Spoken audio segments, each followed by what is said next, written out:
से आ रही है। दरअसल आतंकियों के खिलाफ सेना का बड़ा ऑपरेशन चल रहा है। पुंछ आतंकी हमले के बाद एक्शन में नजर आ रही है सेना। नियंत्रण रेखा पर चौकसी बढ़ा दी गई है। राजौरी और पुंछ में हाई अलर्ट जारी कर दिया गया है। पूरे इलाके में इस वक्त तेजी से सर्च ऑपरेशन चल रहा है। बाकायदा ड्रोन और खोजी कुत्तों का इस्तेमाल इसमें किया जा रहा है। आपको बता दें कि कल पुंछ में आतंकी हमले में 5 जवान शहीद हुए थे। जम्मू कश्मीर के पुंछ में सेना की गाड़ी पर आतंकवादी हमले के बाद सुरक्षा बलों ने बड़े पैमाने पर तलाशी अभियान शुरू किया है। इस आतंकी हमले में 5 जवानों की मौत हो गई थी, एक घायल हुआ था। अधिकारियों के मुताबिक पूरे इलाके की घेराबंदी कर ली गई है और आतंकवादियों को पता लगाने के लिए ड्रोन और खोजी कुत्तों का इस्तेमाल किया जा रहा है। साथ ही नियंत्रण रेखा पर चौकसी बढ़ा दी गई है। सीमावर्ती जिलों जैसे कि राजौरी हो गया, पुंछ हो गया, यहां पर हाई अलर्ट जारी कर दिया गया है। घटना के बाद भीमबेर गली पुंछ मार्ग पर भी यातायात को रोक दिया गया है। लोगों को मेढक के रास्ते पुंछ जाने की सलाह दी जा रही है।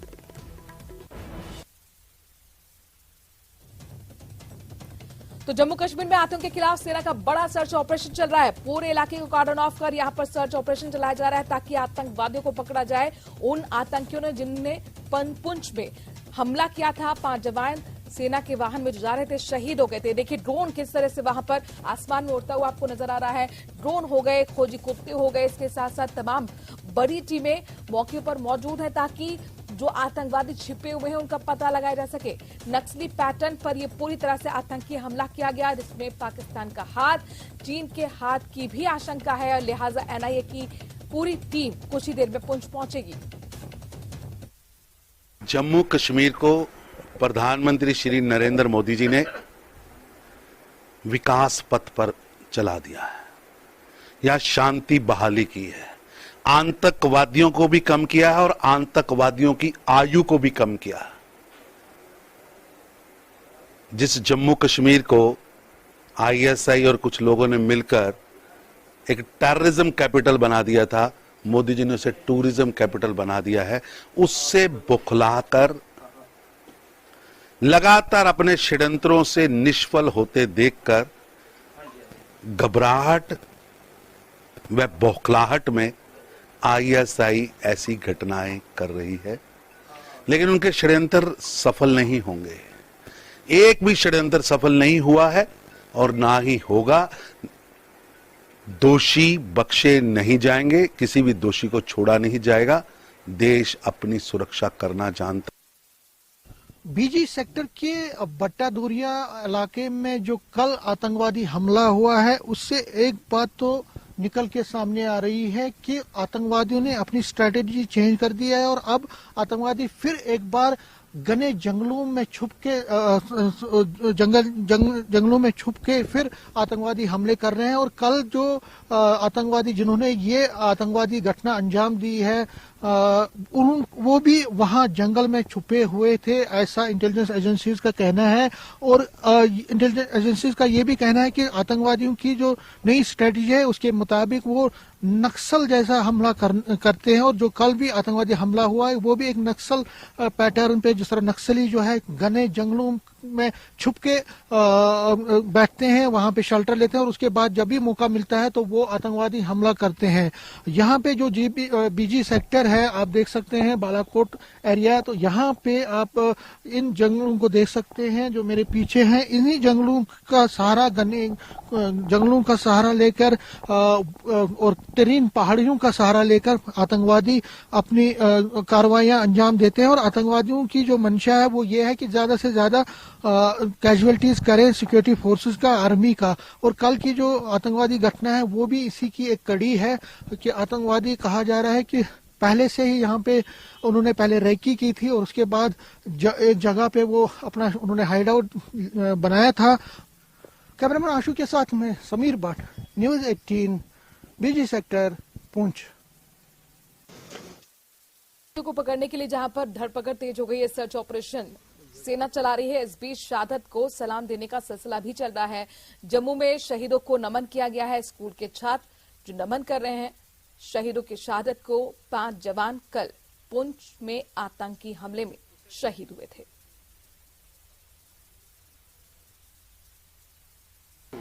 हमने जो कल का जो हमने आर्मी का अटैक सुना, जो आर्मी पर अटैक हुआ आतंकियों के द्वारा पुंछ के भाटा दूड़िया इलाके में, हम उसकी जो है उसको श्रद्धा सुमन जो हम नमन करते हैं कि जो हमारे वीर जवान जो हैं जो शहीद हुए हैं उस हमले में, भगवान करे कि उनकी आत्मा को शांति मिले और उनके परिवारों को भगवान इतनी सहन शक्ति दे कि वो इस दुख बड़ी घड़ी से जो है वो पार आ सकें।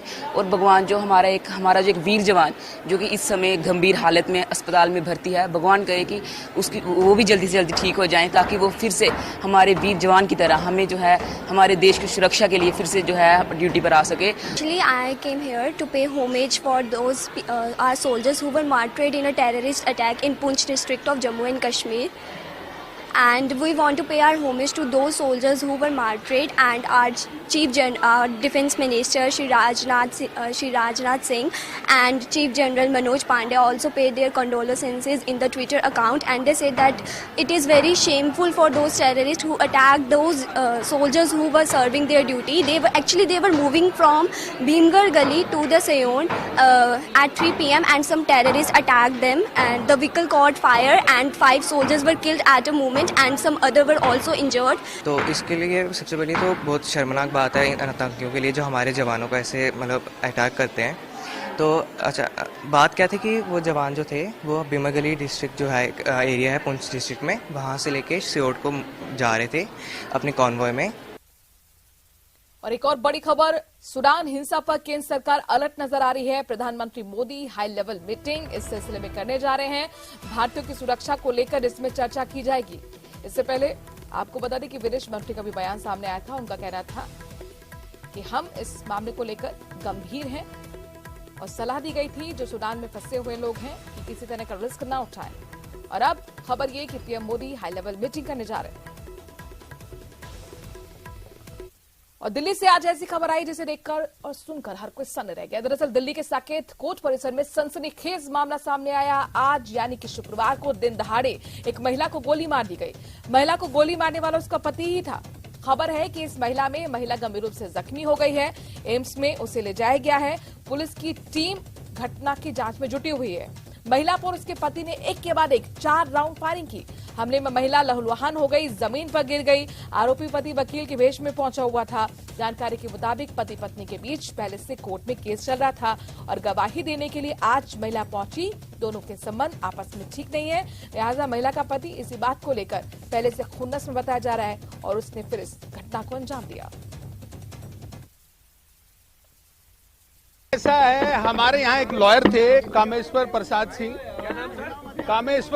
सिंह एलियास मनोज सिंह। उन्होंने हमारे यहाँ एक राजेंद्र झा एडवोकेट थे, उनकी क्लाइंट थी एक लेडी, उसको 25 लाख रुपीज आरटीजीएस से व्हाइट में दे रखा था ब्याज। वो उससे पैसे मांग रहे थे, पैसे नहीं दे रहे थे। बाद में एफआईआर हो गई थी। एफआईआर होने के बाद शायद उनकी बेल हो गई। तो उसके बाद इन्होंने आउट ऑफ फ्रस्ट्रेशन उस लेडी पे ये फायर किया है और इनका पहले भी किसी से डिस्प्यूट चल रहा था, लैंड डिस्प्यूट। उसको लेके बार काउंसिल ऑफ दिल्ली ने लाइसेंसिंग का सस्पेंड कर रखा था। अतीक के वकील हनीफ खान पर केस दर्ज कर लिया गया है। दरअसल हनीफ पर उमेश पाल की रेकी करने का आरोप है। फिलहाल जेल में बंद है वकील हनीफ खान। असद को उमेश पाल की जानकारी दी गई थी। असद के मोबाइल से बकायदा इस बारे में खुलासा हुआ, कई राज खुले। पुलिस को असद और हनीफ की चैट मिली और फिर उसी आधार पर हनीफ के खिलाफ केस दर्ज किया गया। आपको बता दें कि अतीक का वकील है हनीफ, जो इस वक्त जेल में बंद है और उसी ने उमेश पाल की रेकी की थी। सारी इंफॉर्मेशन अतीक तक पहुंचाई थी।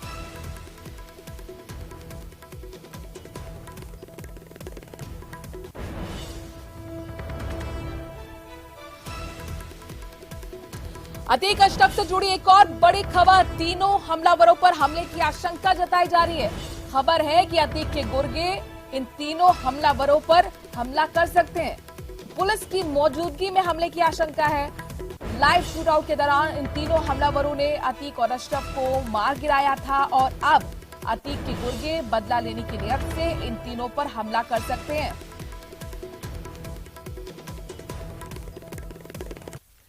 अतीक अहमद और अशरफ की हत्या के बाद से ही लोगों के दिमाग में कई तरह के सवाल उठ रहे हैं। इस हत्याकांड को लेकर रोजाना कई खुलासे भी हो रहे हैं। तीनों शूटर्स से पुलिस और एसआईटी पूछताछ कर रही है, जिसमें ये लोग कई राज उगल रहे हैं।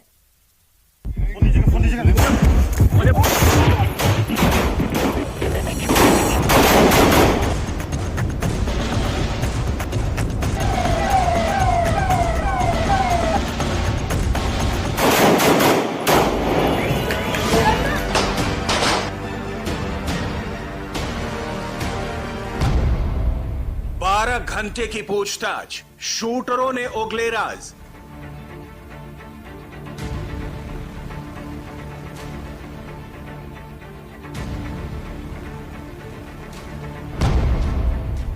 मर्डर के पीछे नया अतीक बनने की थ्योरी।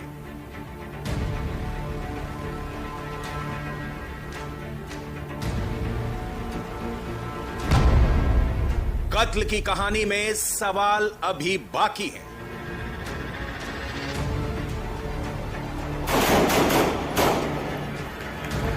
तीन शूटर, 2 मर्डर और इस मर्डर मिस्ट्री में पुलिस और एसआईटी के सामने ना जाने इतने सवाल हैं, जिनका जवाब मिले बगैर ना तो कत्ल की यह थ्योरी सुलझने वाली है और ना ही अतीक की हत्या के पीछे का मकसद।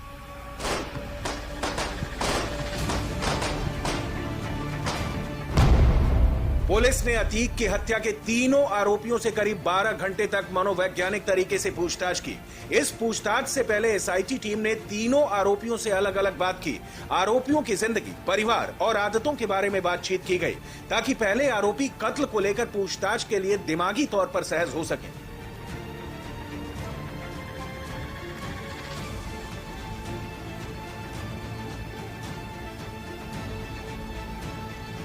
सूत्रों के मुताबिक आरोपियों ने सारे सवालों के एक-एक करके जवाब दे दिए हैं, लेकिन एसआईटी का ये कहना है और एसआईटी इसलिए भरोसा नहीं कर पा रही है क्योंकि तीनों ही आरोपियों के बयान आपस में मेल नहीं खा रहे हैं।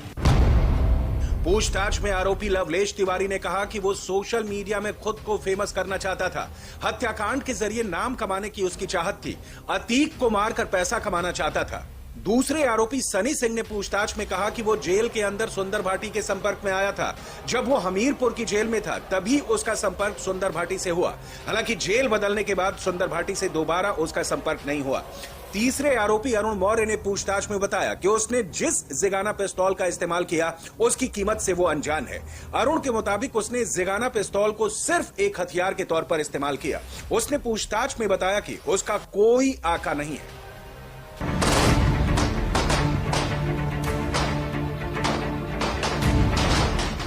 हवाले से खबर है कि आरोपी शूटर सनी सिंह का दिल्ली के एक कुख्यात शूटर के साथ संबंध है। बताया जा रहा है कि कुछ साल पहले इन दोनों की मुलाकात एक जेल में हुई और ये भी दावा किया जा रहा है कि आरोपी सनी सिंह को यही शख्स असला उपलब्ध कराता था। अब तक की पूछताछ में तीनों शूटर के बयान आपस में मेल नहीं खा रहे हैं, लिहाजा अब पुलिस और एसआईटी उनसे सच उगलवाने के लिए दूसरे विकल्पों पर भी विचार कर रही है।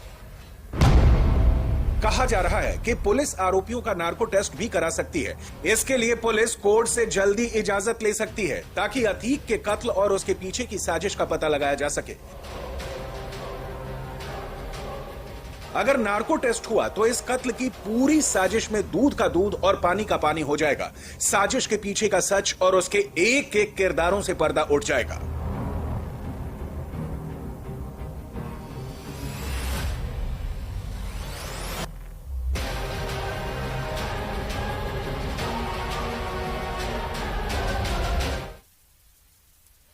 करेली में मुस्लिम बस्ती बसाकर अतीक अहमद अपना मास्टर प्लान को पूरा करना चाहता था। अतीक अहमद का क्या था हिला देने वाला प्लान, देखिए यह खास रिपोर्ट।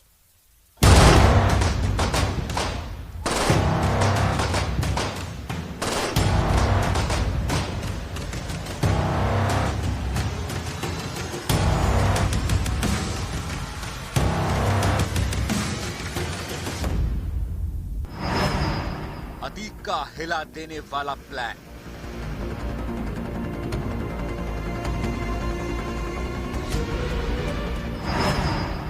प्लान अजय से चुनाव जीतना चाहता था अतीक।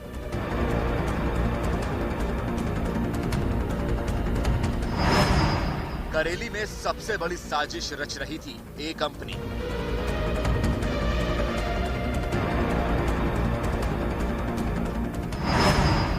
अतीक के सबसे खतरनाक प्लान का पर्दाफाश। चुनाव में अतीक अहमद ने कभी न हारने वाला प्लान बनाया था। उसकी प्लानिंग विधानसभा चुनाव में हमेशा जीत हासिल करने की थी। अपनी इसी साजिश को कामयाब बनाने के लिए एक कंपनी ने उस पर काम भी शुरू कर दिया था। न्यूज़ 18 इंडिया अतीक अहमद के करेली के उन गांवों में पहुंचा जहां पर अतीक सबसे बड़ी माइनॉरिटी टाउनशिप बना रहा था। करेली विधानसभा में अपनी एक अलग छवि या फिर कहें कि अपनी राजनीतिक पकड़, राजनीतिक रसूख को वोट बैंक के जरिए अपने कब्जे में लेना वो चाहता था। इसीलिए उसने इन इलाकों में अपने ही लोगों को ज्यादा से ज्यादा बसाने की कोशिश की। अतीक अहमद और उसका गैंग प्रयागराज की करेली विधानसभा की डेमोग्राफी बदलना चाह रहे थे। राजनीतिक फायदे और चुनाव में लाभ के लिए करेली के एक बड़े इलाके में माइनॉरिटी कॉलोनी बसाने जा रहे थे। इसके लिए एक बड़े लैंड पर अतीक अहमद और उसके गुर्गों ने कब्जा भी कर लिया था। अतीक के गैंग ने करेली से विधानसभा के अंदर उससे सटे हुए पूरे एक टाउनशिप बनाने की कोशिश की, जिसमें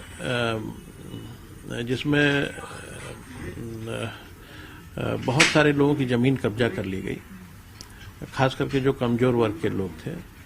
और उसमें कॉलोनी इसलिए बनाई जा रही थी ताकि उसमें माइनॉरिटी कम्युनिटी के लोगों को बसाया जा सके। अतीक और उसके गैंग ने अपने दबदबे को बढ़ाने के लिए ऐसी रणनीति बनाई थी जो कोई दूसरा गैंग सोच भी नहीं सकता। अतीक के गैंग ने करेली विधानसभा से सटे पूरे गांव में एक माइनॉरिटी टाउनशिप बनाने की शुरुआत की थी, जिसमें बहुत सारे लोग, खासकर कमजोर वर्ग की जमीन कब्जा कर ली गई। जमीन कब्जा और कॉलोनी इसीलिए बसाई जा रही थी ताकि वहां माइनॉरिटी कम्युनिटी के लोगों को बसाया जा सके। इससे अतीक और उसका गैंग अपनी पॉलिटिकल पकड़ और मजबूत करना चाह रहा था। अपने कई शूटर्स को, अपने कई साथी अपराधियों को न सिर्फ जगह पर कब्जा कराया बल्कि उनके लिए एक मुस्लिम टाउनशिप बनाने की कोशिश थी। करेली विधानसभा का पूरा डेमोग्राफी चेंज करने की कोशिश थी और यही एक वजह है कि यहाँ पर हजारों हजार गरीबों के, वंचितों के प्लॉट्स पर, जगह पर अतीक अहमद और उसके गुर्गों ने कब्जा कर लिया। एसटीएफ ने इतने बड़े राज से पर्दा हटा दिया, लेकिन पुलिस को इसकी भनक तक नहीं लगी। अतीक अपने अजय प्लान में कामयाब हो पाता उससे पहले ही यूपी एसटीएफ ने उसके मंसूबों पर पानी फेर दिया। अलीना टाउनशिप और अहमद टाउनशिप बसाने के पीछे अतीक का प्लान अल्पसंख्यकों को उसमें बसाना था ताकि चुनाव में अतीक अपनी पकड़ मजबूत कर सके। इस टाउनशिप में अतीक ने अपने गुर्गों, शूटरों और अल्पसंख्यक समुदाय के लोगों को बसाने की प्लानिंग की थी। इस तरह की कॉलोनी बसाकर अतीक राजनीतिक घुसपैठ की साजिश रच रहा था। और पुंछ में आतंकी हमले की जांच तेज होती नजर आ रही है। बड़ी खबर, एनआईए की टीम ने घटनास्थल का दौरा किया। सेना की गाड़ी पर कल आतंकी हमला हुआ था जिसमें 5 जवान शहीद हो गए थे। चूंकि चीनी एंगल इसमें निकलकर सामने आ रहा है, जो ग्रेनेड का इस्तेमाल किया गया था, माना जा रहा है कि वो चाइना मेड है और इसके साथ साथ चाइना मेड गोलियां भी मिली है। लिहाजा एनआईए ने जांच तेज करते हुए घटनास्थल का दौरा किया है। तस्वीरें आपके सामने, जहां पर आतंकी हमला हुआ था, ये जंगली इलाका जहां पर एनआईए पहुंची है जांच के लिए।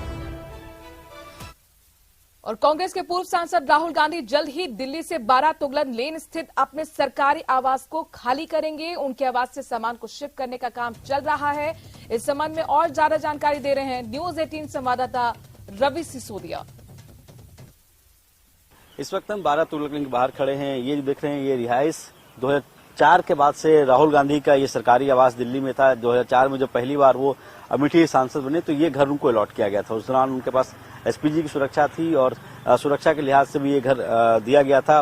कुछ दिनों पहले जो कोर्ट का वर्डिक्ट आया था, उनके बाद से उनकी लोकसभा की सदस्यता चली गई थी और घर खाली करने का निर्देश दिया गया है। अभी कुछ देर पहले यहाँ से एक ट्रक जो उनका सामान था घर का, वो यहाँ से शिफ्ट होने के लिए यहाँ से गया है। ऐसा माना जाए कि वो सारा सामान यहाँ से 10 जनपद जा रहा है और अगले 1 से 2 दिनों में राहुल गांधी अपने सरकारी आवास खाली करेंगे, क्योंकि कोर्ट से उनको राहत नहीं मिली है। कल उम्मीद जताई जा रही थी कि सूरत कोर्ट से उनको राहत मिलेगी और हो सकता है उनको स्टे अगर मिले तो ये घर उनके पास रहता है, लेकिन वहां से स्टे नहीं मिली है। जैसे माना जा रहा है कि राहुल गांधी अपने जो सरकारी आवास है वो जल्द खाली करेंगे। वीडियो जर्नलिस्ट प्रहलाद के साथ रवि सिसोदिया, न्यूज़ 18 दिल्ली। पीएम मोदी 16वें सिविल सर्विस डे पर आज दिल्ली के विज्ञान भवन पहुंचे, जहां उन्होंने आईएएस अधिकारी को संबोधित किया। प्रधानमंत्री ने कहा कि देश ने आप पर बहुत भरोसा किया है, आपको मौका दिया है, उस भरोसे को कायम रखते हुए काम करिए। आपकी सर्विस में आपके निर्णयों का आधार सिर्फ और सिर्फ देशहित होना चाहिए। श्रेणी है हर घर जल। इस साल का सिविल सर्विस डे बहुत ज्यादा महत्वपूर्ण है। ये एक ऐसा समय है जब देश ने अपनी आजादी के 75 वर्ष पूरे किए हैं। एक ऐसा समय है जब देश ने अगले 25 वर्षों के विराट विशाल लक्ष्यों को प्राप्त करने के लिए तेजी से कदम बढ़ाना शुरू किया है। देश को आजादी के इस अमृत काल तक लाने में उन अधिकारियों की बड़ी भूमिका रही जो 15, 20, 25 साल पहले इस सेवा में आए। अब आजादी के इस अमृत काल में उन युवा अधिकारियों की भूमिका सबसे बड़ी है जो अगले 15, 20, 25 साल इस सेवा में रहने वाले हैं। इसलिए मैं आज भारत के हर सिविल सेवा अधिकारी से यही कहूंगा कि आप बहुत भाग्यशाली हैं। डूंगरपुर से बड़ी खबर आ रही है, जहां पर कोरोना के नए 6 मरीज सामने आए हैं। बिजीवाड़ा में 3 और सागवाड़ा में 2 मरीज मिले हैं। डूंगरपुर शहर में भी कोरोना का 1 मरीज, इसके साथ साथ जिले में कोरोना के एक्टिव केस की संख्या 84 हो गई है। तो कोरोना दबे पांव तेजी से बढ़ रहा है। डूंगरपुर में कोरोना विस्फोट हुआ है। छत्तीसगढ़ के सुकमा से बड़ी खबर है, जहां पर डीआरजी और नक्सलियों के बीच मुठभेड़ हुई है। 4 से 5 नक्सलियों के घायल होने की जानकारी है। बड़ा कन्हईगुड़ा के पास नक्सलियों ने फायरिंग की और जवानों ने मोर्चा संभालते हुए कार्रवाई की। मौके पर जवान मौजूद हैं। इलाके में इस वक्त सर्च ऑपरेशन चल रहा है। एसपी सुनील शर्मा ने इस बात की पुष्टि की है। वहीं छत्तीसगढ़ के नारायणपुर में भी नक्सलियों ने ट्रक में आग लगा दी। लौह अयस्क से भरा हुआ था ये ट्रक, जिसमें आग लगाई। आपको बता दें कि कापसी और फरसगांव के बीच की घटना, जिला मुख्यालय से कुछ ही दूरी पर यह घटना को अंजाम नक्सलियों ने दिया है। नक्सलियों की करतूत से ट्रक ड्राइवरों में दहशत है।